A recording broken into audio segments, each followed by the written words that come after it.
Thank you for being here.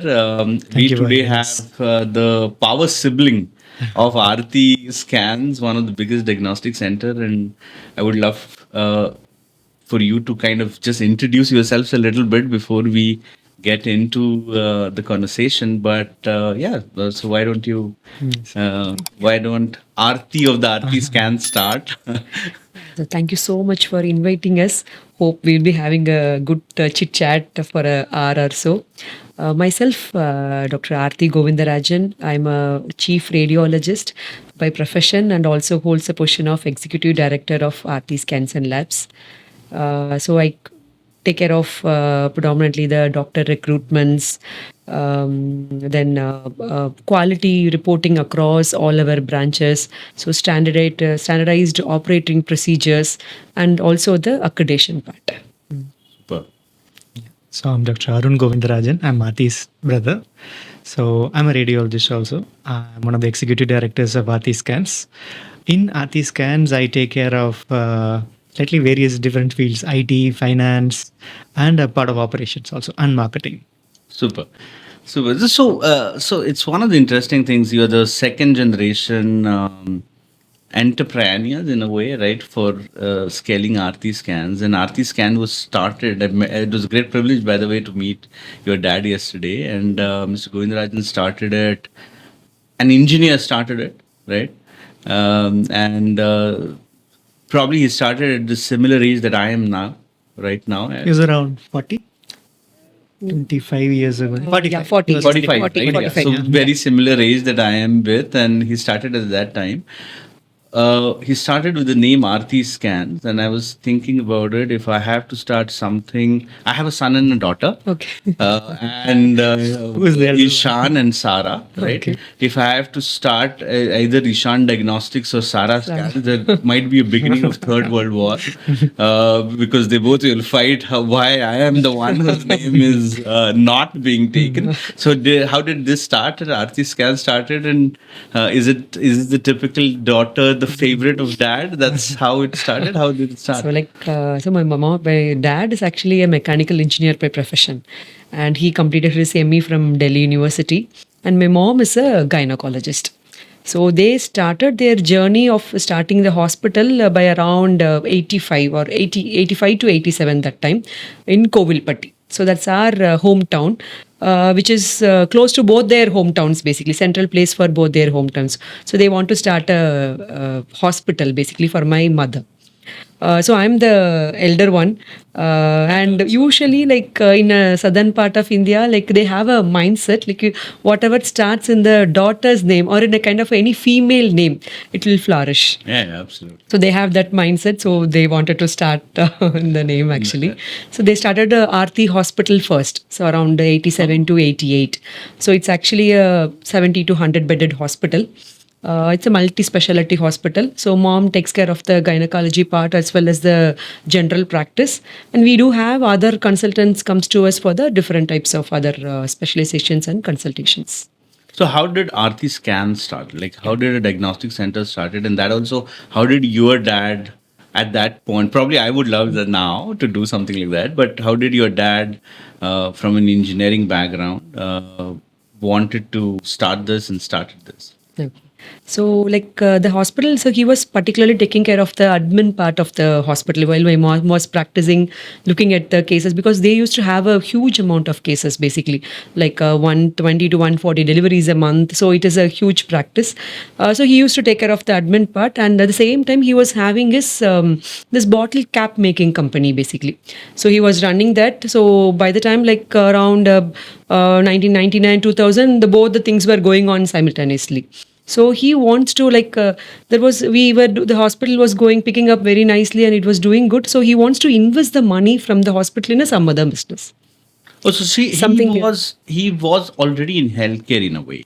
Correct. Yeah. So it was not completely he was doing something else and Out then of the started. pocket, yeah. He was in healthcare, and from there he felt the need for diagnostics, and that's where he started Aarthi Scans. And the hospital still functions, So still it functions, yes. which is still driven by your mom. Driven by my mom. Oh, yes. lovely. Okay. And then Aarthi Scans started and Diagnostic Center started. And what were the early years of Aarthi Scan really like? How did it grow, and what was it? Right? Yeah. So the first branch of Aarthi was started in Aarthi Diagnostics Scans was started in Tirunelveli, a place close to Kovilpatti. It's 2000, it is actually 2000. in the year 2000. Exactly at 2000. 2000. In 2000 Yes. started. Oh wow. So- 25. 25, yes, exactly 25 This is your completed, yes. 25th year of Aarthi. Yes. Yeah, that's a good occasion for me to have this podcast actually. Yeah. True. Yeah. Oh, lovely. So- Yeah. So we started in Tirunelveli. My father and mom started the unit in Tirunelveli. So when they were running the hospital, they found out like the patients were traveling from, even people with stroke and head injuries, they were traveling 200, 300 kilometers to Coimbatore, or even sometimes to Chennai to get their diagnosis done. Right. At that time, by the year 2000, in tier 3, tier 2 cities, there were no CT or MRI machines. So he found out that this was a really good business opportunity and in a way helping patients also. So he started it in Tirunelveli. We started with everything: MRI, CT, blood testing, X-ray. We still continue the trend.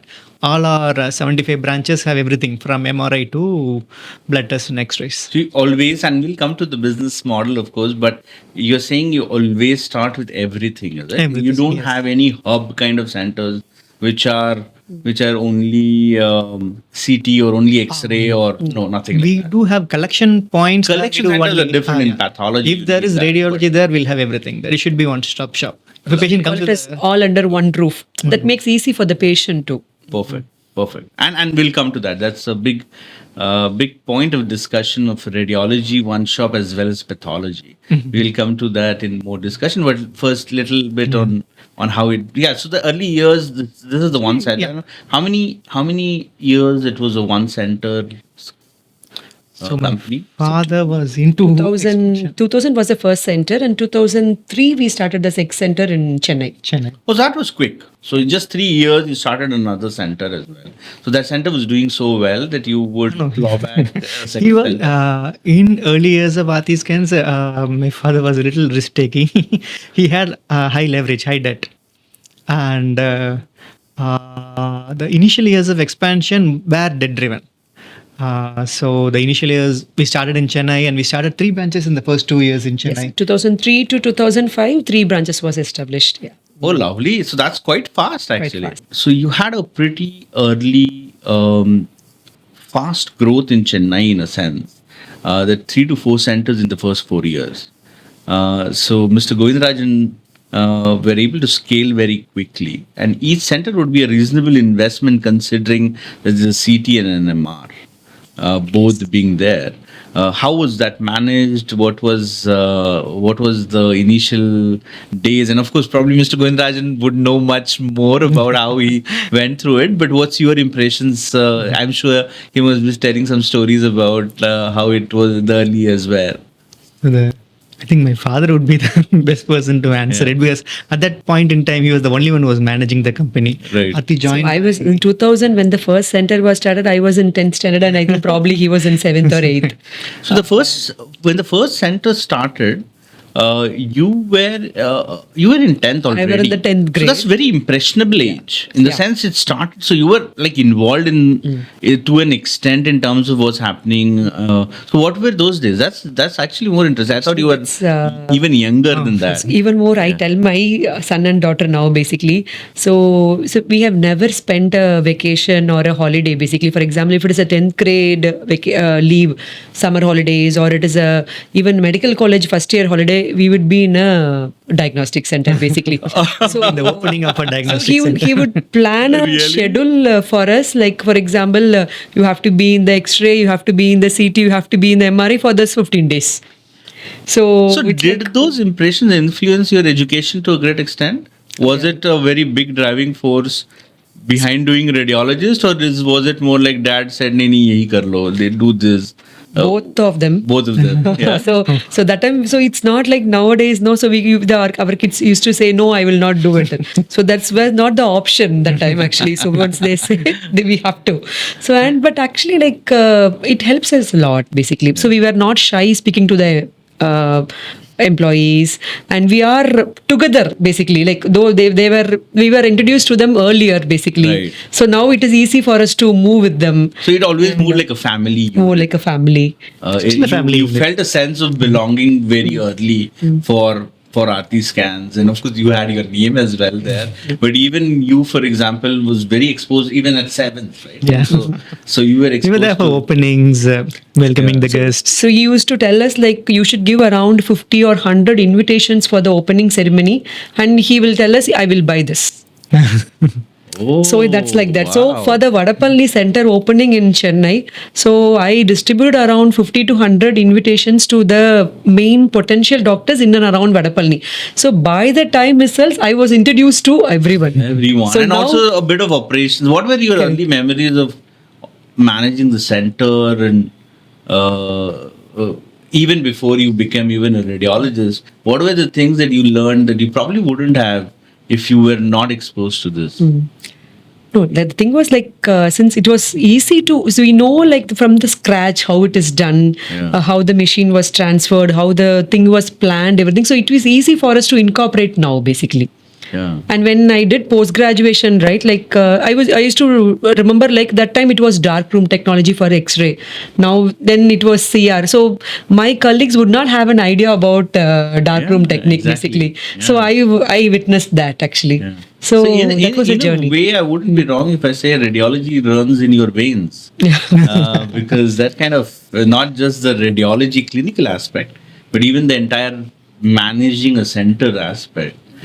Because you kind of saw it, patient interactions, team interactions, all at a very, very impressionable age. True. You know, in those ages, which is very formative in a way. Oh, wonderful. So when did you become a radiologist? That was, so 10th is 2000. So you've kind of. Yeah. 2006 I got married actually in the final year of my MBBS curriculum. Then I shifted to Chennai to do my internship. When did you basically. do the radiology? Radiology I did in MBBS I did in Tuticorin Government Medical College, and for the MD Radiology I did in Sri Ramchandra Medical College, Chennai. Oh, lovely. Yeah, it's one of the. Yeah, we always used to, for all clinical application team in G, we used to go there first For the- to hire App specialists. It's one of the best. So you did that, the radiology, but the post graduation you did in Chennai. Post-graduation So in after Chennai. that, you joined. So in between, my husband was there, right? He finished, by the time I joined radiology, he would finished radiology. So he joined the crew already with my father. Wow. So he was the first one to join my father before us. Oh. That's wonderful. And how about you? You became, so after 3 years you become a. So I did my UG in Government Tirunelveli Medical College. Did my PG in Mahatma Gandhi Medical College, Pondicherry. Oh, lovely. Then I think Prasanna joined by 2008. 2006. Seven, Actually, eight. the same thing. After marriage, he would start visiting so he was in the radiology post graduation, but he would start visiting the doctors. He would, in the evening, he would start come and report the cases. Same thing. How he trained us. Similar thing. He trained the son-in-law also. Yeah. So sometimes he joined in 2006. And 2008 he finished post graduation. 2011 I finished post graduation. 2014 I finished 3 years. And so in those years, how did your role start to get defined? In Okay. terms of those from 2000, say 2008 onwards, when your husband joined, till 2014 you joined, and Mr. Govindarajan, of course, has been managing this. How big had Aarthi Scan became, and how did the role started shaping? So like initially we started with the clinical reporting. So we just want to have the essence of the thing we did basically. So after the post graduation, at least for a 3 to 4 years time, everyone we concentrated in a clinical reporting. So we used to sit in one particular center, which is a more cases or something which has more cases, and we used to report from morning till evening, and we used to visit the doctors, converse with them to understand what they want, and it's kind of a complete clinical reporting for the first 1 to 2 years or maximum of 3 years. Then eventually we moved to the admin part with reporting. Yeah. Right. And how did the roles kind of now how are the roles today? You did mention in your introduction that you have a particular focus of roles, and you have a particular focus of roles, and I'm sure your husband has a particular focus of role. And of course, Mr. Govindarajan is still continues to, I think, have an active role, right? True, yeah. In terms of, so how are these roles distributed?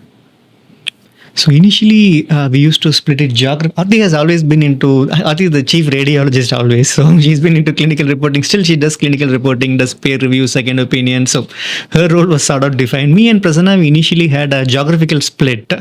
So Chennai, Bangalore, Hyderabad, we were in multiple branches by then when by the time I joined. A few years was a geographical split, but then we had a lot of geographies and it became difficult for us to go to each geographies. So we for the last 5 years, it's been a functional split. Aarthi takes care of all the clinical reporting, all the radiologist and cardiologist and pathologist management and quality issues. Prasanna takes care of new projects, operations. I take care of IT marketing and strategy. Lovely. And so typically, right, and in most of the family business, and I'm actually a Gujarati, but born in Maharashtra, so born and brought up in Maharashtra. Generations we have in Maharashtra, so I speak Marathi much better than Gujarati. But being Gujarati, of course, I have a lot of relatives, apart from my father, who is a doctor, actually. But most others, my relatives, are businessmen, as typically traditional business in Gujarati are. So family business is not new to me. From an aspect of seeing it in other relatives. So one of the things in family business, of course, is how do you manage roles and disagreements, right? Because it gets a little complicated because it's not only the job, it's the entire family thing. It gets easier as well sometimes because you understand each other much more, and you know it's not about something that you can just leave, right? So it has both. How are those dynamics play out? What are some of the tips and learnings so far in your last 10, 12, 15 years of managing each other's roles and relationships? It's, as you said, like it's a family, so everyone knows their own responsibilities and they take accountability for themselves also. So it's easy to trust when it's a family. We still are fully family-run business with some professionals on board, but still it's easy to trust a family member more than a professional because we know they have skin in the game and they will obviously do the thing that they said they'll do in the way that they said it. We know which way they'll do. So it's a little easier to trust family and we sort of don't have many disagreements. We know the strategy, macro strategy, micro strategy, or how they... You don't have like, oh, this is probably 1%. Aarthi feels that this is probably the way to be done, while you or Prasanna feel this is the way to be done. How do you then kind of... So the thing is, like, we chose the functional split according to our passion. So for example, the definition of the role held. So like we just chose like I want to do this, I want to do that according to our passion or interest. So my thing is like clinical, still I want to stick to the reporting. Same thing, I'm more towards this academics, starting educational institutions and getting the things done and more maintaining the relationship with the doctor. So I'm passionate about it. So that's how I stick to it. Similarly, they both took up things like which is their interest or passion. So obviously, like so they will be better they'll be better doing that than the other ones. So that is one thing. And whether it goes right or wrong, whatever the decisions, they are accountable. And with a lot of experience in starting new centers, it is a little easier. They know actually better. Prasanna has started close to 40, 50 projects on his own now. He knows better than anyone in India how to start a radiology project. So you can trust them natively. Right. Yeah, and that helps. Yeah. It's a good time to get into probably uh, just a little bit of numbers and where Aarti Scan is today, and then delve a little more into the business model of Aarti Scans as well, but which is another fascinating aspect that I find in particular. But so Aarti Scan, as you said, is now 75 centers, right? 75 75 centers hubs. Yeah. across how many geographies? So we are there in 12 states now. Tamil Nadu, we are most extensively present in Chennai as well as tier 2, tier 3 areas. Then we are there in Bangalore, Hyderabad, Mumbai, Pune, Ahmedabad, Kolkata, Delhi, NCR also. Right. So but major number of centers out of 75, how many centers are Tamil Nadu? Okay. So Tamil Nadu makes up 20 now. 21, 20, 21. 21, centers out of 75. 75. Okay. Bangalore, 30%. Bangalore is 14. Mumbai, Hyderabad, 10 each. Delhi 5. Delhi NCR is 5. Kolkata and Pune 3 each. Going to start one in Kolkata next week. Just starting this week. Super. And so it's a 75 center, you said yesterday, is about 2,500 people working already for 2,500. 2,500 people working Teams for 2,500. And doctors. Doctors will be around 250 to 300 doctors. 300.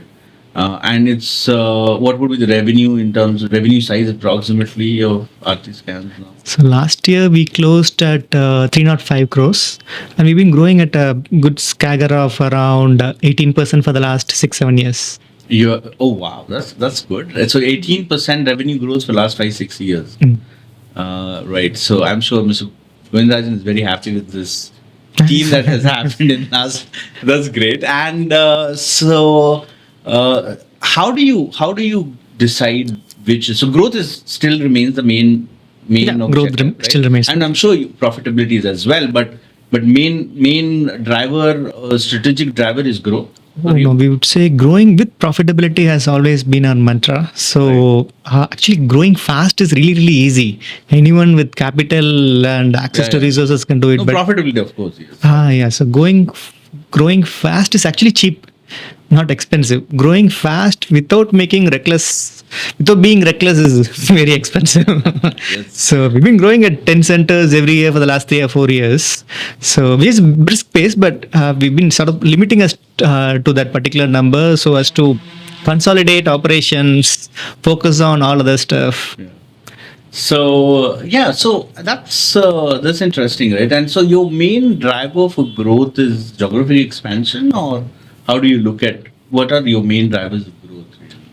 Okay, so it can be geographical expansion, but it's also new business verticals. So we started pathology by 2000 also, but we were doing only routine samples, routine blood tests. But in 2017 only we started the fully operating robotic lab, which can do all the specialized tests also in Chennai. So 2017 is the year when we really got into pathology as a vertical. So 2017. 2017, so yeah. Quite recently. Yes. And that's another point, right? The radiology and pathology, and going back to the point that you mentioned earlier, is one-stop shop. And if I extend that concept to even pathology, becomes a one-stop shop of diagnostics if you have both radiology and pathology. How much of that is a value proposition for a customer really? Because I've been hearing about, and to just give you a context where this question comes from, is when I go to single centers, they say, building a pathology, single imaging centers, right? They generally say to me that if I'm building a pathology as well, it can prevent me from getting references from many other pathology centers and stuff. Now, of course, your business model is very different, so I will come to that. But apart from that, is there a value proposition? Is there a value proposition in for a patient to have both at the same place really, or it's not that big a deal? out of 100 referrals we get, every 100 referral, around 15 to 20% will be cross referral. So you're saying there is a cross referral. There is a cross referral of around 15 to 20%. But when you think about it, it's the same patient visiting after 6 months. The patient could have come for a scan today, and after 6 months, his family, one of the family members could have come for a pathology lab. So when you think about it, having it's a familiarity with the location, familiarity with the receptionist, familiarity with the processes, and having all of the modalities under one roof, under one team, helps the patient actually. It helps the referring physician also. The patient doesn't have to visit multiple branches. Right. Yeah. So that's and so pathology. And how's your experience of growing a pathology? Because you come from a all of us are radiologists radiology and imaging background, and you're heavy on experience as well as qualification in radiology. So how has been growing pathology as a business? What are your early learnings from this? So when we started in 2017, it was really a difficult journey to understand the things over there, basically, because everything is different from radiology. Yeah. Coming to the machines, it's on a rental. So coming to the reagents, kits, and the day-to-day practice about QCs, EQAs, everything is different from the radiology, basically. So that's the time we wanted to have a NABL accreditation. So that's because actually we were offering all the prices at affordable prices to the patients. So we were very conscious, the quality has to be 100%, so that nobody should think since the price is affordable, the quality is less. So we focus on quality, the first or a priority thing in every day. So we want to go for an NABL accreditation. So once doing the NABL accreditation, I learned the process completely. So what is QC has to be done on a daily basis on 8 hours once.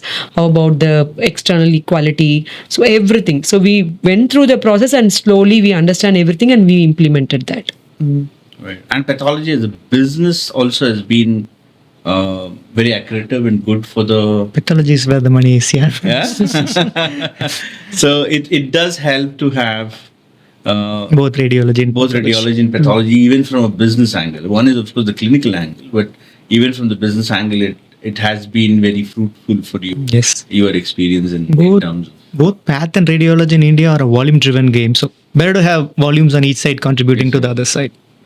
And today, I read somewhere 60% is your radiology and 40%. True. Oh no, we talked last time. Yes. You mentioned. So 40% is pathology.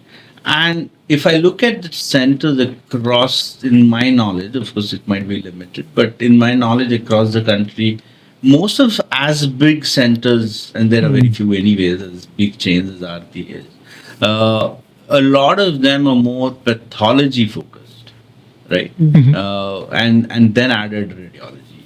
You are amongst very few people, probably 2 to 3 chains who have radiology as their first core, and then pathology has been added. Even in we were a little late to the pathology side of the business.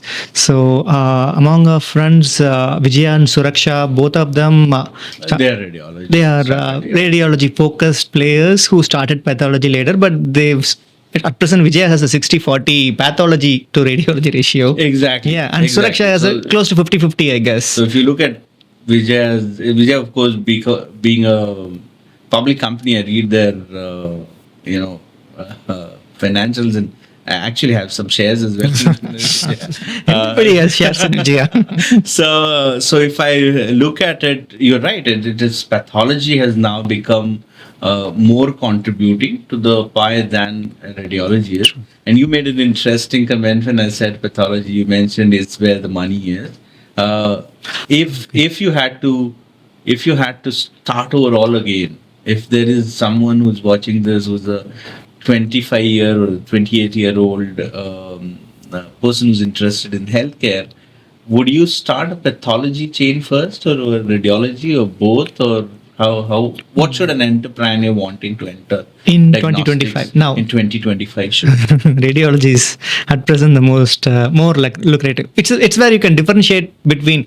If you start a path business, there's no way you can differentiate from Lal Path, Metropolis. They have a better distribution, better testing menu, everything, better pricing margins also. So starting both will be the Best. easiest thing to do.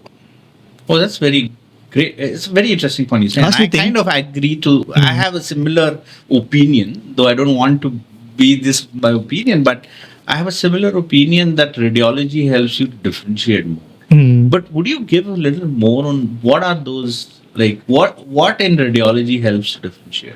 So Is it technology alone or is it No. many more things? than there that? are still pain points in radiology. Pathology is a solved equation now. People come to your home, you get your reports in home, you get everything, trend charts and smart reports, everything in your phone, and everyone comes visits you in the home. So pathology is a solved equation. We have better pathology testing in India. When compared to US, UK, or even Dubai, no one comes to your home to pick up samples. None of the Yeah. larger pathology labs in UK, US, they send reports in WhatsApp or give you mobile apps where you can track your trends and smart reports. We have a really, really good organized pathology system. Do With you very think less pain pathology points. as a delivery system is more evolved than Very evolved, very radiology? organized, More and scope in radiology? very less pain points. But in radiology, there are still pain points.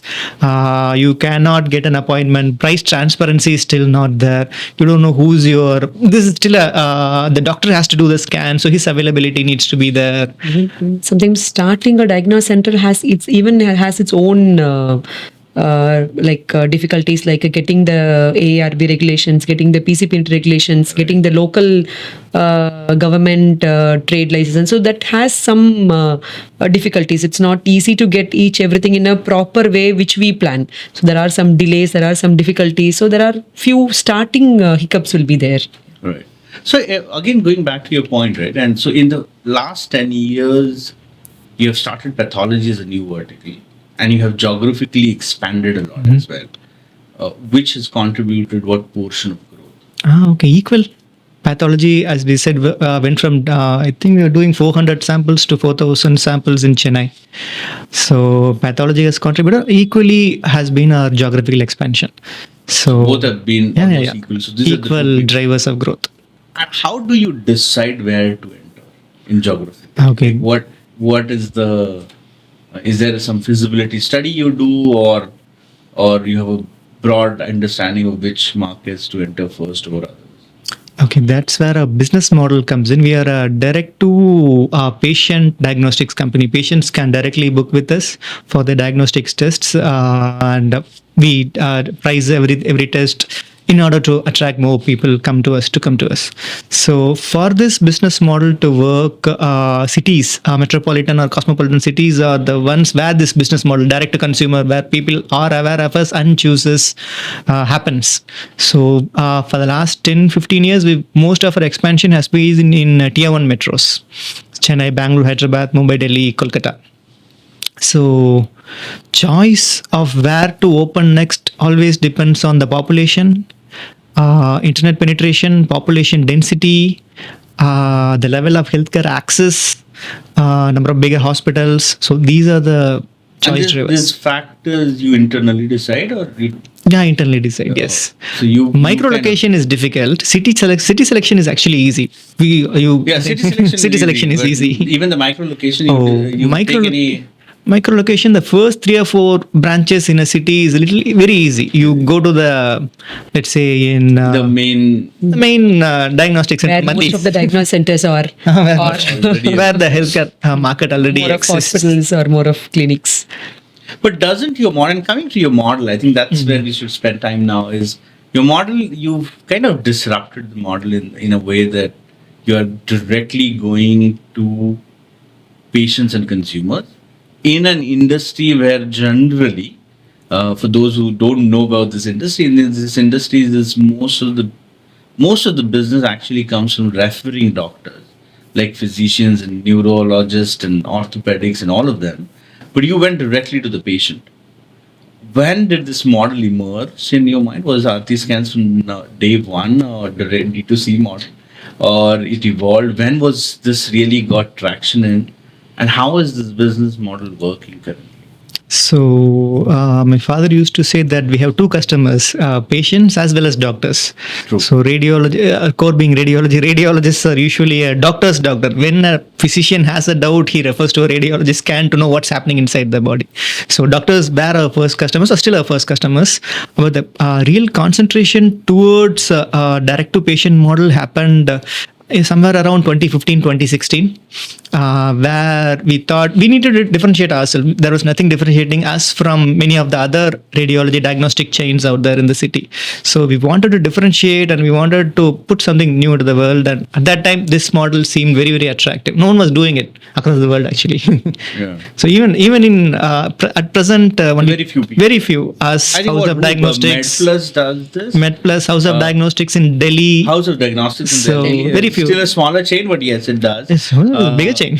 It's become big chain. It's now. big chain. It's a Delhi-based big chain. But mostly Delhi. Mostly in Delhi. When I say smaller, I mean from a nation Geography, perspective. geography. Not, they are not Okay, small, okay. but I'm saying from a perspective regional spread. I think Aarti is there. Even MedPlus, you're right. Even MedPlus is only In Hyderabad. In Hyderabad, but have I think multiple Branches. centers in Hyderabad. So House of Diagnostics, MedPlus, Aarti.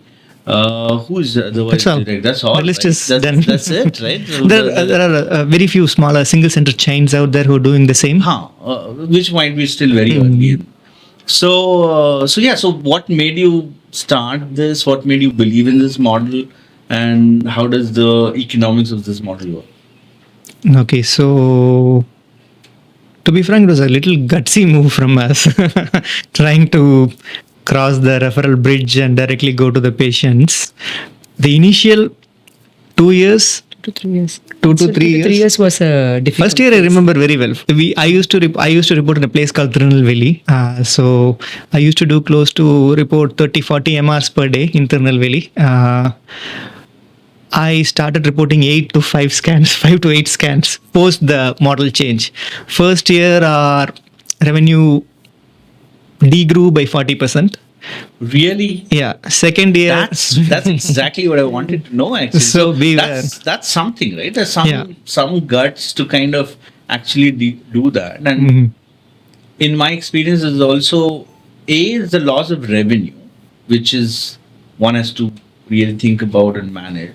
Second is also, to an extent, there has been this whole philosophy which now might have been reduced, but when you go directly to the consumer, patients, for reasons which are difficult sometimes to comprehend, but the referring physicians feels left out True. or antagonized.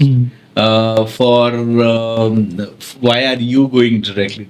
Did you face that kind of scenario when you started this, and how did you manage to kind of cross that chasm in terms of the doing chasm. So So usually we tell our marketing executives, so our referral physicians are not left out or something like that. Still, they are our contributors actually.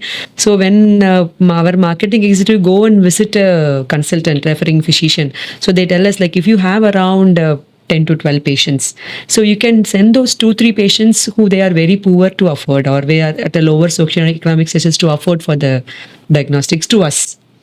Lovely. So that's how it works for us basically. So going back to the model, right? So when you start a direct model, we are talking about a little bit of antagonization of the referring physician, a possibility of that, which you're saying you solved by communicating to them and actually engaging them more rather than less to understand that they can send the patient.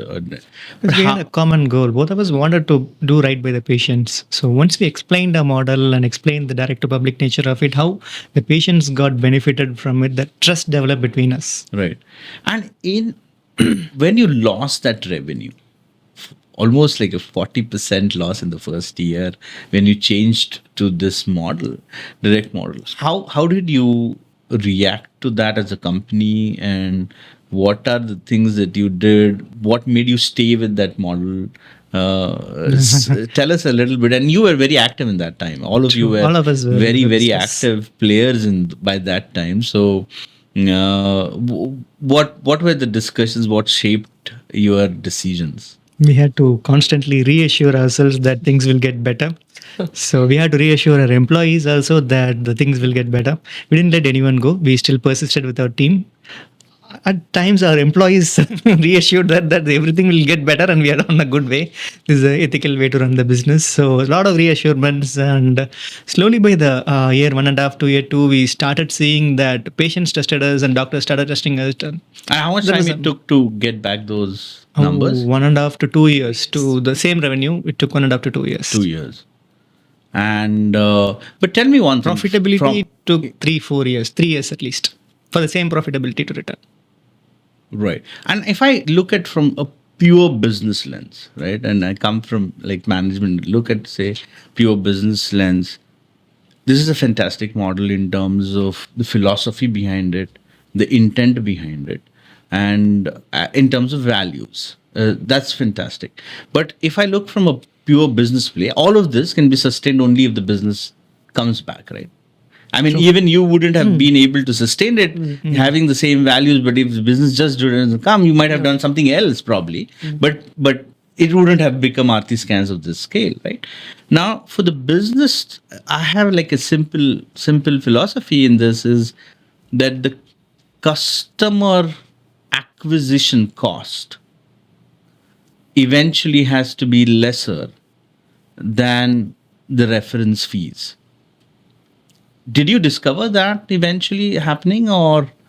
We discovered something really good. Yeah. More than that, actually, our customer acquisition cost was negative.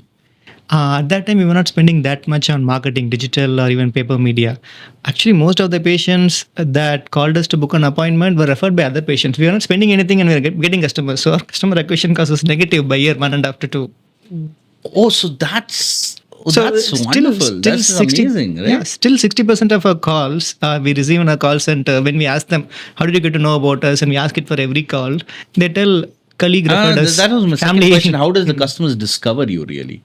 colleagues, It's more friends, word of mouth, friends Word of or mouth of relatives those or the initials. neighbors. who has already experienced the Already services. experienced the and, service actually. So the one point to add is like even the sometimes the patient testimonials and the patient's positive feedbacks motivated us to yeah, that go further. they reassured us also. Yeah, that's very important, right? It's very organic. Did digital marketing help? Yeah. We discovered Digital marketing, the world of digital marketing helps to reach out. I mean, does that play a big role? Geo helped us. Yeah. So even by 2015, 2016, there were people were still not Googling. The common man was not Googling. The top 15%, top 10% of the society was Googling. Yeah. The common man was not Googling. So Geo and the smartphone revolution, internet revolution helped us. People started to discover our services a little easier. Yeah. When people searched in Twitter or Quora by that time, they used to discover us from those means also. Right. And would it have, so in a way, would it have been more difficult to do something like this, say in 2000, right? Into the when the digital penetration was difficult. MedPlus did it in 2000s, late 2000s. MedPlus is a similar model to us with Yeah. pharmacy. Yeah. Exactly similar model to us, but they do pharmacy. Pre-internet era would have been difficult. Word of the mouth is word of the Word mouth. of the mouth. Post. So the main thing is word of the mouth that really MedPlus helped. did this very successfully. They IPO. So MedPlus is our model, direct to public. Exactly. So yeah, that also got. So in a way, that also was a kind of source of confidence for you that someone has done this. So if we do continue this path in those critical 2 years of, was that a source of kind of confidence, because you're doing think something so. very new, right? I mean, knowing that this will work. Also, at a time when actually, to a great extent, the transition in the company is happening where you are taking more and more responsibilities. So there is a certain burden of success that your dad has built something successful. And we are You just don't want to go and screw it up. So, but that's quite gutsy actually from three of you to take that step and say, okay, we will do that. And gutsy of course, Mr. Govindarajan. Fortunately, he was on our side. Yeah. To do that, of course, without his trust, it wouldn't have happened. But I'm saying you took that plunge in a very delicate time. of your beginning of kind of the transition, and thankfully, touch wood, it went extremely well. But was such models success earlier a source of some confidence, or you didn't were not very aware of that? We were never management folks even before then. At present, we have semi-management folks for postdoc degrees. But we were all radiologists. My father's an engineer. None of us knew Excel by that time. So we were not doing much projections. We were not seeing any case studies on whether this has been possible before in other industries. So just a move which we tried. You just moved more from a gut or Gut feeling, from yes. the gut feeling and heart to kind of do that, right? But how does your you're saying 60% of your customers still discover from other customers, word of mouth, and 40% more from the digital marketing and other things, and so that's actually great. So that has to be fundamentally has to happen, that the customer cost of acquisition has to be lower than that for this to be profitable, right? Otherwise, how do you this do won't be that? profitable. Fundamentally, that's what I thought conceptually has to match. Especially in radiology, even in pathology, there are higher margins. Right. In path, the margins are low, so your customer acquisition has to be really, really low. Yeah. And for each center, if I look at economics in such a model, especially for each center to be profitable at a center level, not at a group level, at a center level, generally how many CTs and MRs it has to do? Okay. What do you look at for a center milestone success in the early? So for it For break-even also. Break-even, for What it is the to be- break-even for? For a center to be operationally break-even, at least 200 CTs and 300 MRs per month. 200 CTs, so about This differs with different pricings, but for our pricing, this would be a operational 7 to break-even. 8 CTs a day. Yes. A day. Yeah. So it's interesting because the reason I asked is when I did some amount of market study when I was making the Make in India CT that I talked about, the Revac. We did a survey about and did this economics, and it's that time as well. This was done in 2010. That time also about 7 to 8 CTs a day was a break even. Yes. For a CT, even a small diagnostic center. And that's what was my ask from the R&D. When I went to, I said, I need a CT that does this kind of cases, which I had found out from market study, in terms of what is the clinical mix. Because we don't want to over-engineer the CT. You please try to solve the problem that the customers of India have, and my customers were radiologists, that this is the clinical mix that 95% of the diagnostic centers, single diagnostic centers are doing. Forget the big ones. They will buy anyway bigger cities and stuff like that. But, and I said, I need a CT that gives them a break-even at 6 to 7 cases a day. Right? That should be the price of a CT in such a way that at 6 to 7 cases, they should have an ROI. True. And so that's how we decided what should be the cost of, and we should make this much percentage of profit. We don't want value CT, just because it's a value CT, you make less money. No. So make a CT at this cost so that it can be sold at this price, and at this price, our customers should be winning. Then we will keep winning, right? And that was the model then. At that time also it was 7, 8. So not much has changed in from a break-even perspective, I think, in 15 years. That's interesting to know. And MR, you're saying a little higher, 10, 12. 10 to 12. Oh, MR is 10 to 12, right. The machine cost is 3-4x higher. Yeah. But the other thing you said is having both the centers. And that was also one of the things that we realized. Having both CT and MR at one place helps drive volumes better.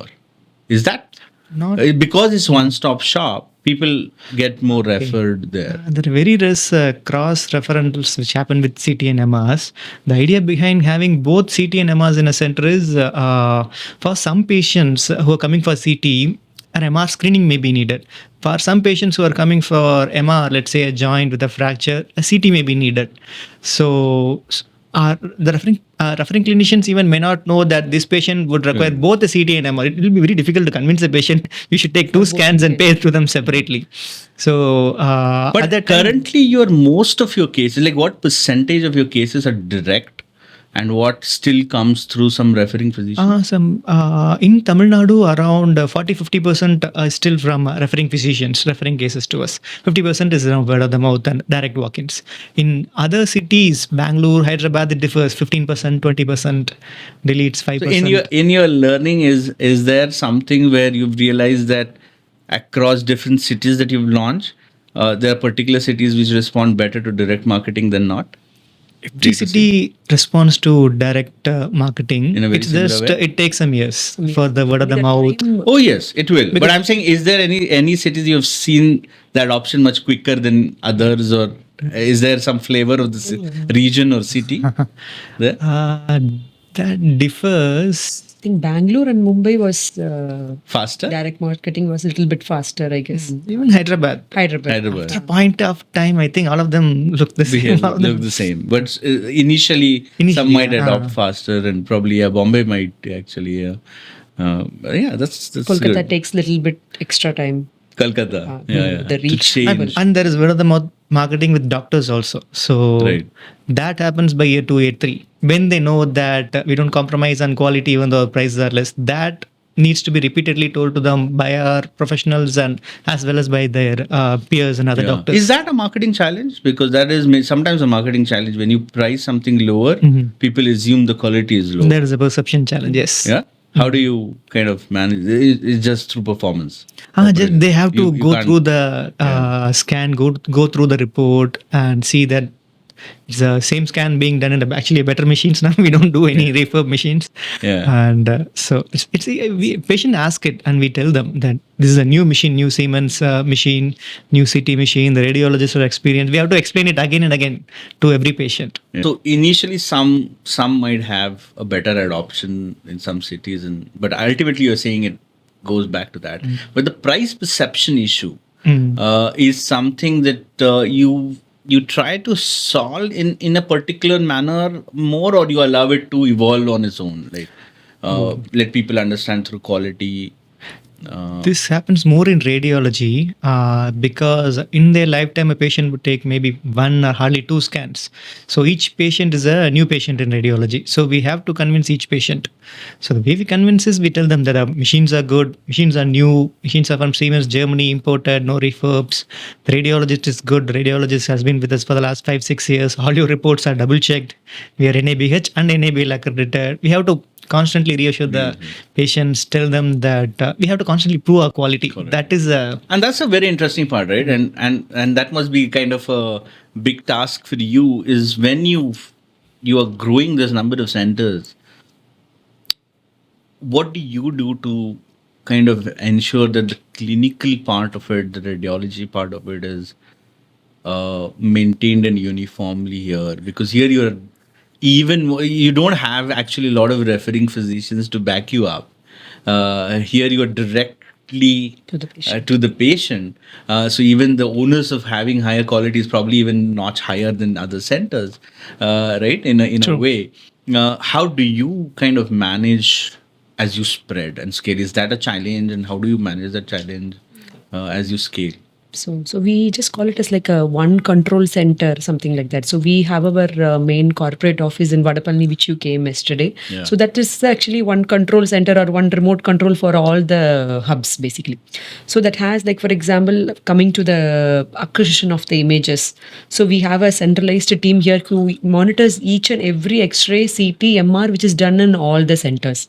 So we monitor like whether the procedure is done at the correct position, correct protocols or procedure, something like that. And every report, for example, we have around 30 to 40% of our radiologists are staying with us more than 4-5 years. Apart from the 30 to 40%, all the rest of the 70% of the reports are double checked by 2 radiologists. So one radiologist at the center, for example, a MRI has been done in Pune or in Mumbai. So it will be reported by the radiologist who is sitting in the particular center. So he has to put it in the preliminary mode, which has to be rechecked by the senior radiologist here before it get dispatched. So it has kind of double check. So because we feel like reporting. humans will make errors, Yeah. so can make errors basically. So we make sure it is double checked by 2 radiologists before it get dispatched. So even I tell my team like if there is a delay of half an hour or 1 hour of the turnaround time, so only the patient will be scolding us or only on that particular day. But the report gets something error or something is missing, so he will scold us for the entire lifetime. Yeah. So more than the turnaround time, we focus on the quality of the reporting. Yeah, I think I was reading somewhere the JCI accreditation actually mandates double reporting I'm not sure. in hospitals, which has to get there's very few JCI accredited hospitals. Very difficult in to do India. that. Radiologists are. Actually, it is actually, I think we are the So only in a way, you are one- JCI accredited without applying for it. But, it's- it is very it's a difficult little- it's to do it difficult to actually. do that, right? And also it's challenging in a way for you even more, because not challenging in the sense, but it's your main. And if you go back to a traditional strategy professor, they will say there are only two strategic paths when it comes to business. One is cost advantage. Either you build your business on a cost advantage model, you are cheaper to do whatever you do. You do it in a cheaper way than anyone else, right? Not price cheaper. Do it in a cost is cheaper to do it, or you are able to differentiate yourselves in a value in such a way that you are able to get a better price. Here, where you are, in a way, your main moat is cost advantage, right? Your basic business model is very strongly on a cost advantage model. You might be differentiating in other ways as well, but your main moat, if you don't have a cost advantage, your model will be very difficult to sustain, right? In a cost advantage model, doing double reporting can be quite a costly choice that you are taking. But at the same time, of course, you have to demonstrate the quality. What are the cost advantage angles that you do to remain cost advantage? What are some of those that you take as a strategic step which helps you to be better from a cost perspective? So it's a little counterintuitive, but to decrease our cost, we actually pay more. We spend more initially in capex. So let's say this entire double reporting workflow is only possible because all 75 centers have been connected through a virtual LAN, and they have to have proper internet connectivity. So you have to invest on a SD-WAN connection. You have to invest on managed switches, so that you don't have to invest on a individual IT manpower in each hub. We cannot do that. We cannot afford to have individual IT manpower. So we have to automate all the IT workflows. That's great. As Aarthi said, all our machines are from one vendor, Siemens. Does that help? Does that really help a lot? Yes. So the doctors don't need to Because memorize when multiple sequences. I used to sell CTMR, we would make such shallow claims when we want to retain a customer, but when we want to get from a competitor account, we wouldn't, right?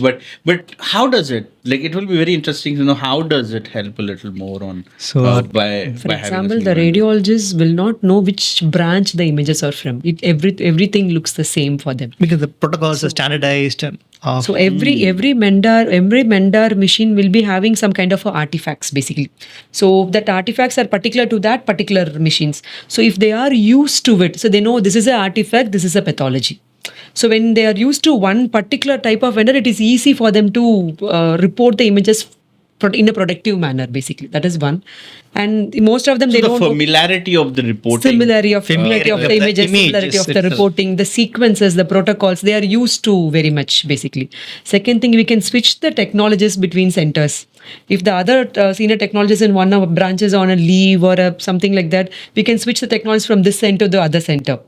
Oh. So that saves time, that saves Training. Training is easier Training for is radiologists easier. as well Training as is very easier Very for easier. radiologists. Yeah. Siemens Both has for a the different name. radiologists. GE So has a different the protocol wise, if you see, yes, Siemens has a different name and GE has a different name basically. But if your radiologist is used to one particular thing, no, it is difficult for them to accustom to the next thing. So for us, we feel this is very easy. And most of our radiologists will not know from which branch the images are from. And this is particularly important for you because you do a lot of central work. For those who are single centers wouldn't matter really, but or only 2 centers, but they have different radiologists. For you, that makes a lot of So for example, sense. a radiologist in Mumbai, if they finish the centers, that particular center cases, they can do case from the other branches since everything is the same. So they don't have to learn a new thing. You mentioned it's a centralized, but actually ours is a decentralized workflow. Anyone can report. It's a mesh Anyway, network. yeah, actually, Anyone in a can way. report from anywhere. Actually, I'm not. When I say centralized, I'm not exactly right about it. You're right. It's not about centralization. It's more about uniformity because everyone can use it and can share. So each one is kind of empowered to do that. But you want to use those radiologist assets, if I have to call them, but basically the radiologist from anywhere and everywhere for everywhere. Everywhere. Kind of that kind of a distributed model, which is helping you. Most of the radiologists, they feel positive about it because they used to report case from Chennai radiologists would report case from Kolkata or Mumbai. The different geography cases they are exposed to, so they learn more from them more. basically. Yeah. So So that's most of also- them prefer to join with us because of this. Kind of helps their learning curve and Learning curve competence, as well. Yes. which ultimately helps you to Exactly. better your quality as well. Oh, that's very interesting, actually. Yeah, that's great. Regional That's spread interesting, yeah. helps. So one of the stuff. But the fear of dependency on a single vendor doesn't. Like I remember I've sold certain equipments. I can say now I've sold certain equipment just because one of the main reason was that they wanted to have someone else as well. Right, set up in an hospital. They were feeling that, why we depending on too much on one entity over another, so we should have a mix so that there is a relationship between multiple vendors. Sometimes even those are the factors in which equipment purchase, but you don't fear that single dependency thing much. Family owned company and Siemens. We buy MRI CT only from Siemens, X-ray only from Alangers, ultrasound only from Mindray. So they are family to us. Lovely. We know We the have a people very there. good like it is more than a vendor relationship. I think most of them feel like to be a part of a family. Lovely. So Lovely. since we are there for 25 years, even most of them in Siemens, they travel with us for 25 years together. They know us from childhood. So yeah, the same thing when we were in 10th grade, when we attending the opening ceremony, they were also there for the opening ceremony. ceremony. So we knew them from those years actually. Standardizing vendors helps. Helps. That's great. No, I think that's an important input for those who are kind of scaling and knowing and That's one of the business strategies, I guess, where you have to diversify your vendors. You should actually diversify your customers, you diversify your departments of verticals. That's actually better than diversifying your vendors. Too many communications in vendor side. Better to concentrate on this side.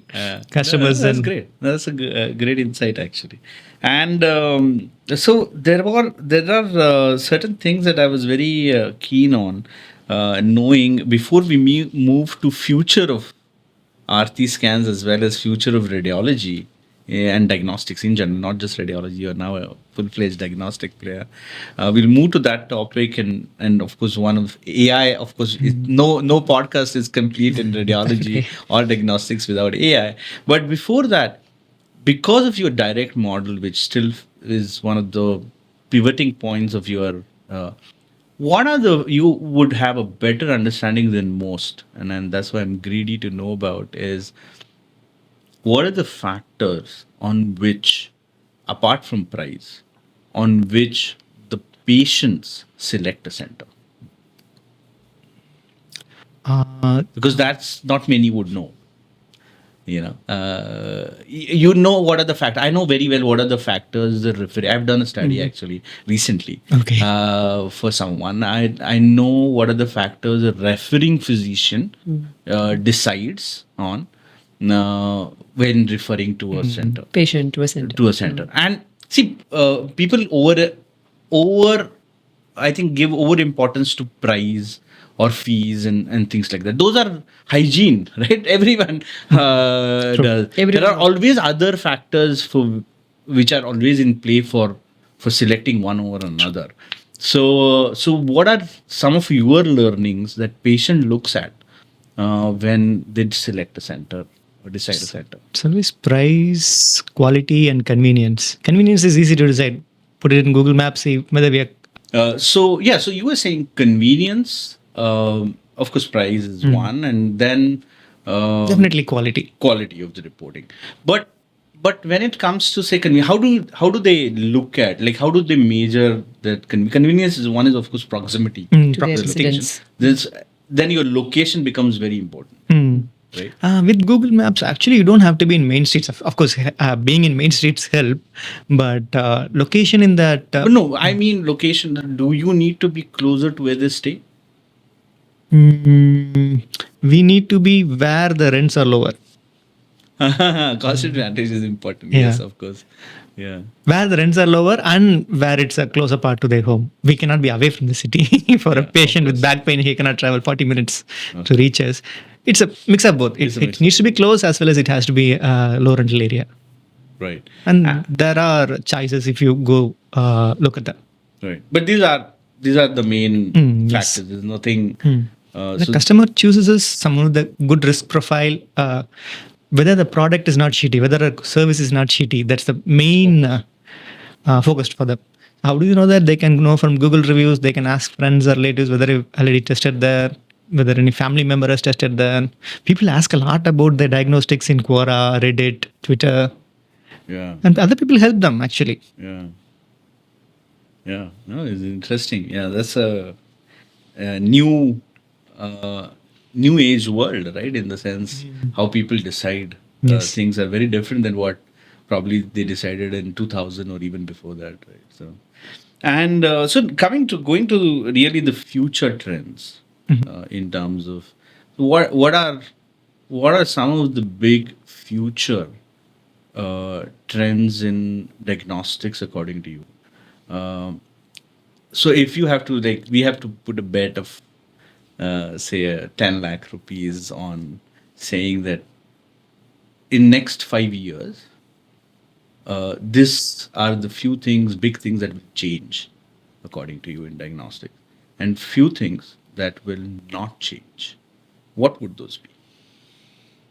Things that will change. So we forefronted retailization of diagnostics. The retail revolution, I would say, started with this. Now there are a lot of players, as I said, HOD, MedPlus, Healthians to an extent does the same in pathology. Retailization of diagnosis, how to make diagnosis easily accessible. Accessibility problem is solved in most of the cities, even in tier 1, tier 2 cities. Accessibility problem is solved. Affordability problem is a little bit solved with private as well as government facilities. The next frontier would be personalization of diagnostics. So how can diagnostics be personalized to you? So especially in pathology and even in radiology to an extent, how your previous reports have changed, how your imaging has changed, how your individual ferritin or iron levels have changed, which tests do you have to do for your lifestyle. So the selection of tests, the interpretation of tests will be more personalized, like a customization. Yeah. And it is very Consumerization. simple to read by the customer themselves. Yeah.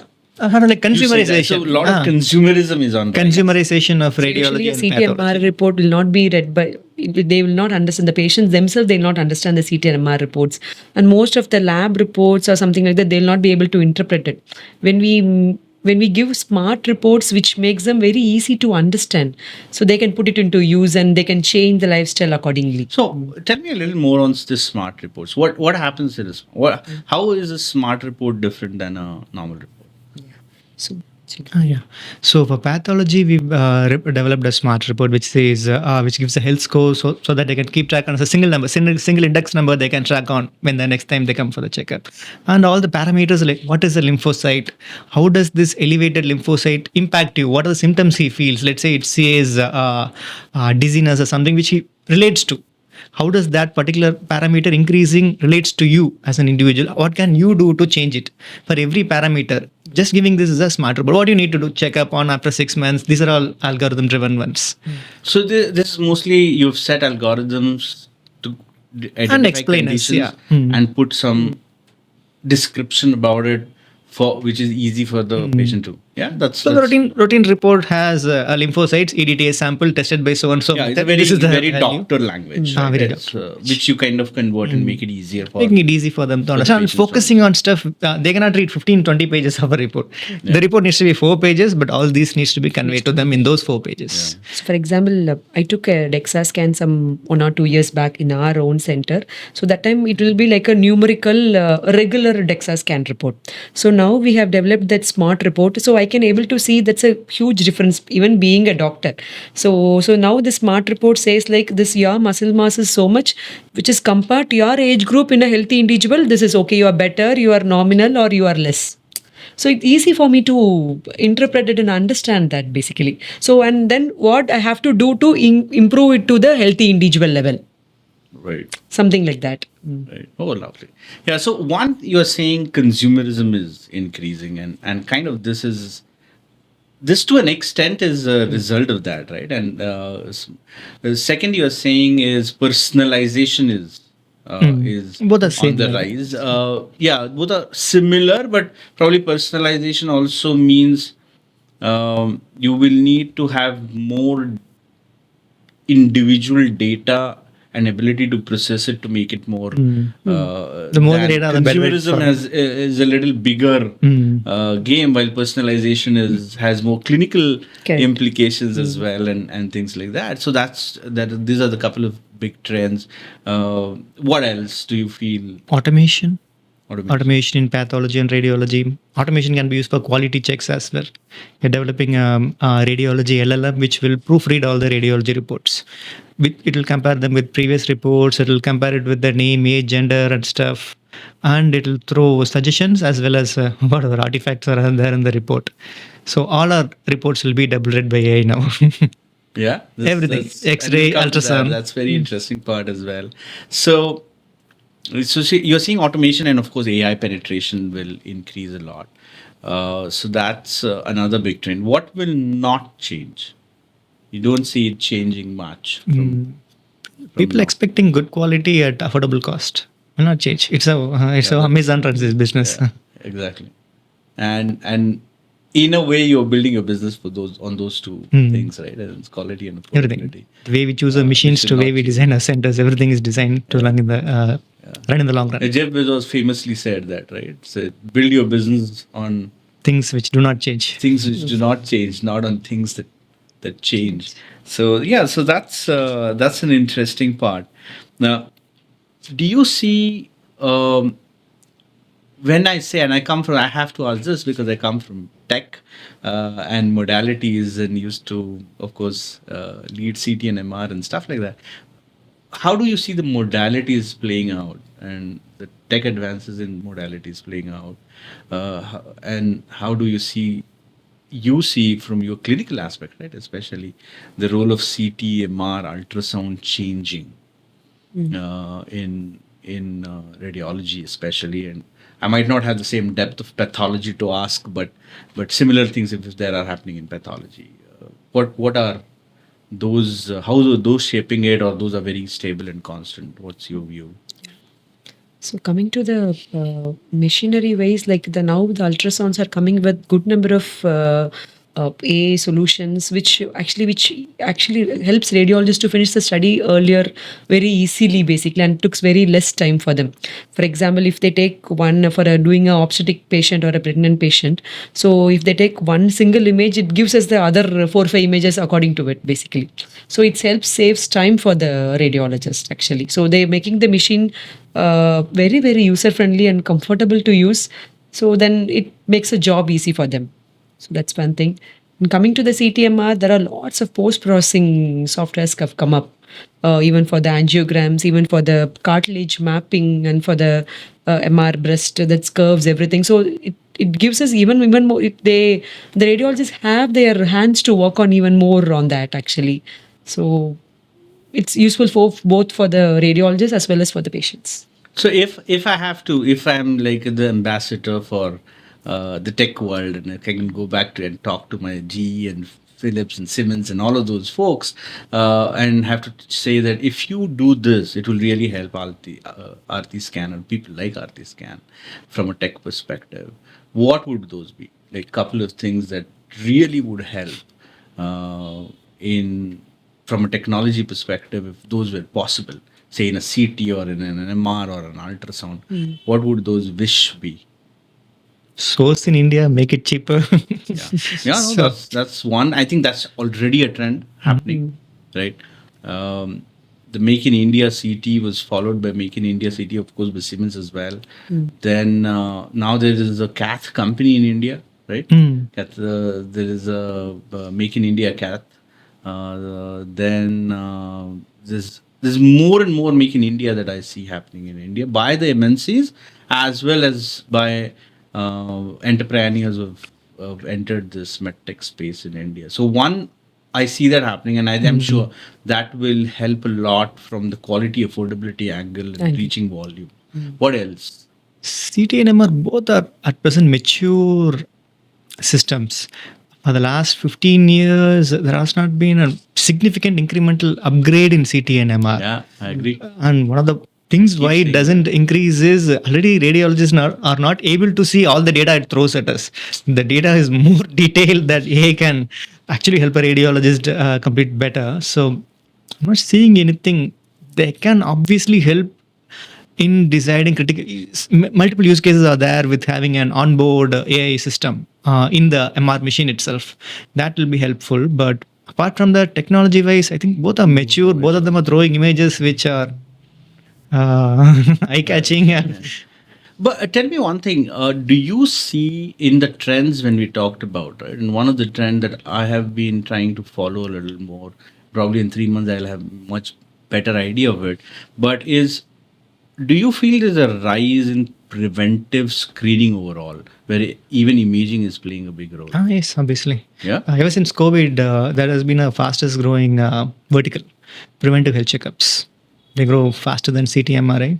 And we have CT MRIs in our preventive health checkups as well. We have CT calcium scoring, MR lumbar spine screening in our preventive health checkups. You see a role of cardiac CT being underused in the country, or you feel is there a scope there more, or you feel no, it's underused across the world. Cardiac CT should be the gold standard as of now. Yeah. But the authorities maybe haven't yet decided on it. Cardiac CT actually throws 128 256 cardiac CTs. They with very minimal invasive technique, just by injecting a contrast agent, you're able to see beautiful images. I had a very detailed discussion with Dr. Vimal Raj actually on a. I took that on the podcast as well, and he's been, of course, and exactly right. He's a very big opinion that cardiac CT is way underused. Okay, has to be very underused. What would help adoption of cardiac CT? You think people should, when they do screening, they should do a cardiac CT? They should, if there is some any cardiac family history. If they are more than 50, if they have a higher ApoB levels for the higher ApoB or LDL cholesterol levels for a long period of time, they should do. If they have the money also. The more and more people start doing this, the more and more it will become affordable for everyone. Right. Cardiac CTs. Right. India, most of the deaths happen due to cardiac strokes, cardiac and strokes. But would you? And I'm putting you a little bit on the corner, but that's not my intent. But this question I'm eager to. So would you take another gutsy move and put some cardiac CTs even in your centers when you scale them up? Like, would you really look at that? Would you believe that much, or you saying no? Let the world mature a bit. Okay. We had 5 cardiac CTs, 128 slice ones from Siemens. We sold them all in 2018, 2019. Around that. That many cardiac work is not happening. In and around COVID. Still is not happening. So people who have invested in cardiac CTs, except for a handful number of people in Ruby Hall Hospital or some other bigger diagnostic, they've not made any money on cardiac CTs. Yeah, that's been the biggest challenge. Like nowadays, the patients themselves, they come for MRI when they have a back pain or a headache, something. So if there is a scenario where the patients will come directly for the cardiac CTs, then the situation might change. Now most of the cardiac CTs are referred by a cardiologist. Yeah, I think there's a huge scope to develop that category of cardiac imaging. True. Probably, yeah, isn't it? I mean, by multiple stakeholders to to do that. That's interesting. Yeah, and so now it brings to AI. I mean, AI in what you have been one of the people. So I have spent a lot of time in AI, and whenever I talk in one of my roles, of course, as a chief business officer as well. But whenever I talk with other AI companies, which anything to do with India. Aarthi Scan name comes as one of the places where they have piloted something or the other, which means that you probably are very open to get things piloted at your place. No, we actually pay them. No, in the initial one, and We then pay them for pilots. you're paying them for no wonder they are more pilot. Oh, that's wonderful. They not all do that. That's great. So what's working in AI for you, and what's not really working much? We started getting really serious about radiology AI by 2020 during COVID. We had a lot of free time to work with, and AI and radiology was coming up. Cure was our initial company which we tied up with for chest X-rays. The integration took 9 months with Cure. The integration in the way which we wanted, because nothing was standardized. What do you need to send to a AI company? What do you get back? How do you maintain anonymity of the report? How do you cross match a report? Everything was standardized during those 9 months, and it was very, very helpful for us. We have now 7 AI algorithms which work with us. All of them are SaaS softwares. Some of them are Indian, some of them are Australian, and really, really useful. Chest X-ray, we published a study. It improved our turnaround times by 40%. Lovely. Just by implementing an AI and then having a radiologist look at all the images pre-read by AI. Right. And so most of the AI that when you decide to kind of get the AI, but I realized when I was talking to you actually yesterday, partially I know the answer probably, but I still want to go ahead with the question is, do you mostly look at AI that helps you to become more efficient, or do you look at AI to help you more differentiate? Where does It's actually the third thing, AI, which can help us monetize AI itself. Someone who's willing to pay for AI. Some AI which makes the patient willing to pay for it is the best AI. Second would be productivity. So let's say we use NeuroShield. NeuroShield is the MRI brain 3D volumetry thing. So it's not possible by a technician or a radiologist. So patients have to pay for that AI to get that input, whether they are at high risk of Alzheimer's or Parkinsonism. So new information Which was not possible before. Possible manually. Manually, correct. It's not possible itself. So it's not just about being efficient or being better. It's a new in itself. That information itself was not available. So yeah. So from an AI and healthcare perspective, you're seeing a new information. AI is something that probably new is information giving which is the best. worth paying for. Worth paying for. That's the best kind of AI. Best kind. Second best would be anything which makes you productive. That's where chest X-ray AI comes in. Third best AI would be something which gives you a marketing edge or kind of differentiate you from the competition. Something like BioClick's CTKUB AI. Right. So if you have access to it, you can give. Consumer becomes a little more. Happy. The referring physician becomes very happy. Physicians and get some extra knowledge or extra information from the scan we do. So and as a radiologist, also you feel that more empowering. Yeah. So AI actually helps radiologists perform efficiently and as well as productive. So, like for example, as a radiologist to report an abnormal X-ray, we took around 2 to 3 minutes time. So, because we look at the X-ray, we found this is the abnormality. But to pass on a X-ray as a normal, we again and again see whether we are not missing something. If somebody AI tells you again it is a normal, then you also feel it is normal. Then it is a double confirmation for you. Especially in chest X-rays. So you save time and you focus on other one which needs your attention. Makes sense. Yeah. And in general, this whole AI for radiology and this AI versus radiologist, what you till now, of course, AI has been enabling radiologists, I think, by mostly. When some integration doesn't work well, or if the queue is long, the radiologists call us and ask why is the AI is not working. Right. They miss it. They're used to the flow, basically. Yes. Yeah. So the CTKUB, we are using a BioClick AI. In that, it gives us the number of calculus and number of measurements of the calculus. So the radiologist will not have they don't have to spend the time on calculating each and every calculus, so it saves time. So if it is not working, they would have called us and asked us why it is not working today. We miss it. Perfect. So now probably to the last leg of it, what's next for Aarthi Scans? So you have you taken any funding till now, or So far, it's a fully family-owned company, no so funding you've yet. organically So it's- grown yeah, bootstrap. from your profits? You've increasing the Reinvested and wow, that's No quite a dividend. decision. yes. Any particular philosophy behind that decision, or it just happened so that you were growing at a good rate? I You didn't felt the need of. Didn't feel the need to We're actually. going at our own pace. Yeah. But what's next for Aarthi Scans? Not just from funding perspective. I'm saying in general from your growth perspective, as well as be it clinically from a perspective or from pure business perspective. What's next for Aarthi Scans? So we have still a few tier one towns to cover, Lucknow, Nashik. So there are a few tier one towns for us to expand geographically, but we are really working on a model where we can.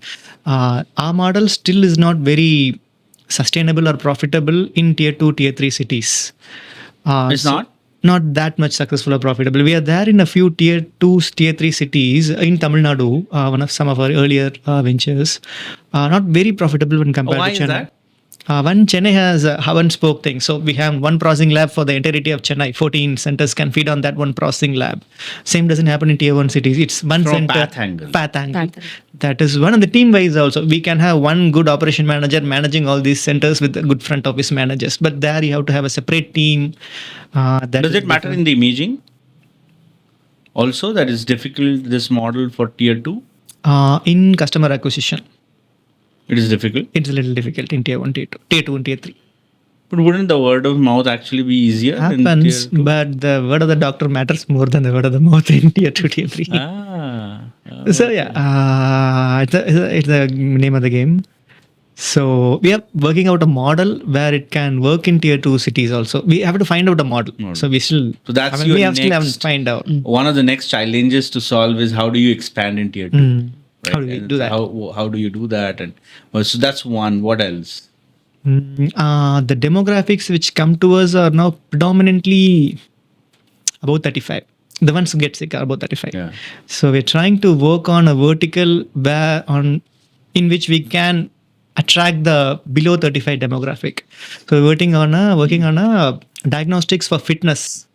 And let's say if you want to build muscles, you want to lose fat, you want to gain sleep or cognition, how to do that? Is that bigger market? It's very niche, smaller market, but it's a market which we find very interesting and curious. And It's a big trend happening. So now but we- I don't know whether the critical size, how much was the math behind it. But it's a very, very interesting. there's no math behind it. It's a It's a model gut call which to it's a categorize. curiosity driven Yeah. thing, I guess. Curiosity is a good compass city. Yeah, yeah. But you see those coming in. Yeah. People Most coming of in. the younger generation, they are more towards this fitness oriented. Like they are enthusiastic about the science of longevity. So I think it will. Do you see at your center some of those already happening? Like very few, but happening. Those who come to do a MR or CT want Yes. just for fitness. Yes. Yeah. For the routine, even Routine. we do whole body MRI for the checkup, preventive checkup. Whole body MRI you do. Whole body MRI we do in all our branches. And you do a reasonable amount. Of Yes, we get quite a good number of patients for a routine checkup without any Any. diagnosis or Retail. results. But the more niche things happen in pathology also. People are now asking for apolipoprotein B rather than LDL. People are asking for HSCRP, homocysteine. Things we are discovering what they are and what the impact which There they are have. more. Oh, yeah, I think there's lots in path as well, right? That can happen actually. The fasting insulin versus insulin resistance. So they are now interested in. They're moving away from HbA1c and fasting glucose and moving into fasting insulin, which is where the core of the truth lies, Yeah. insulin resistance. People want to look at biomarkers, and there's a lot happening there as well in terms of different biomarkers for cancer prediction and genetics. And do you believe this genetics testing has a role that does really give accurate enough information for people to go and do like a preventive? Genes can influence, for most of the diseases, genes can influence 15 to 20% of the traits. Let's say a gene tells you that, a combination of genes tells you that you can become diabetic. It has a chance of being true 15%. Rest is lifestyle.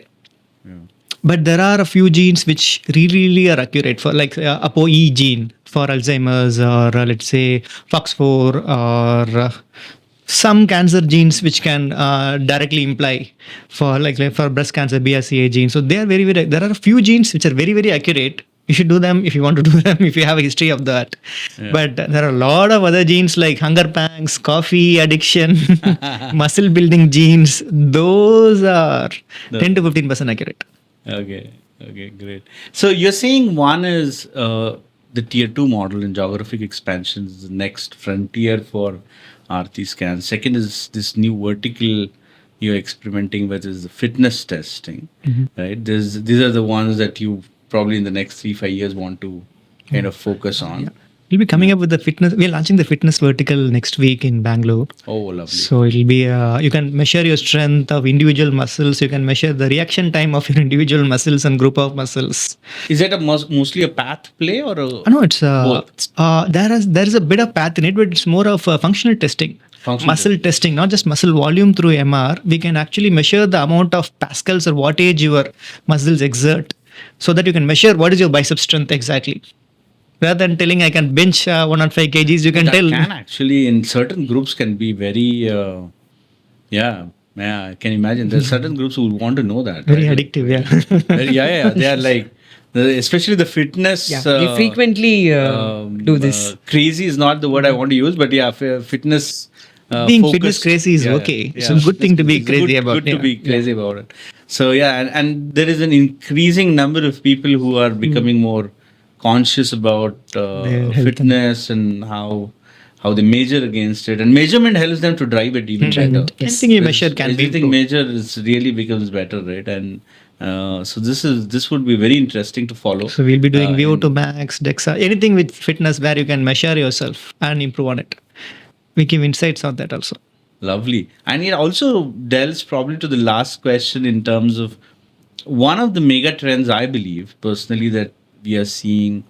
One is of course AI is a big trend, but even bigger, more certain trend, if I call it, is longevity. We are living much more than what it used to be. So there is statistically the world has gained 2 years every 10 years in terms of age expectancy, which means almost 15-20 years in the last 80 years. For the last 80 years, we have been gaining. Won't be there for the next 2 or 3 decades. It's a lagging indicator lifespan. Yeah. It's a lagging indicator. People who are born in 1950s lived up to 2030, but people who are born in 2000s, I'm not sure whether the same lagging indicator will hold true. So you don't think so? We will. Yeah. If we change a lot of other stuff. Yeah. But so one of the thing is that there is people are living longer. B, they're also there is more malleability in terms of the way they age.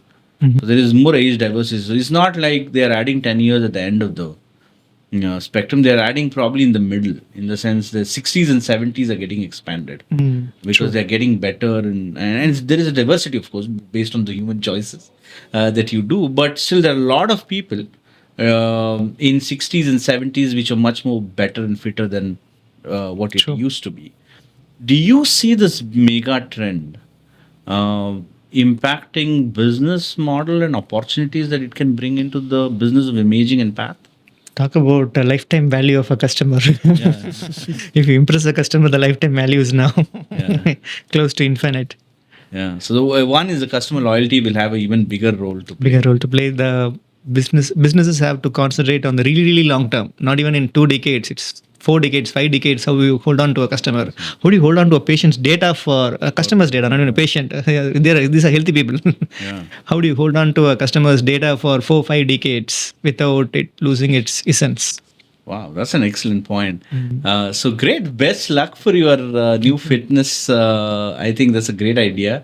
And thank you so much for being here.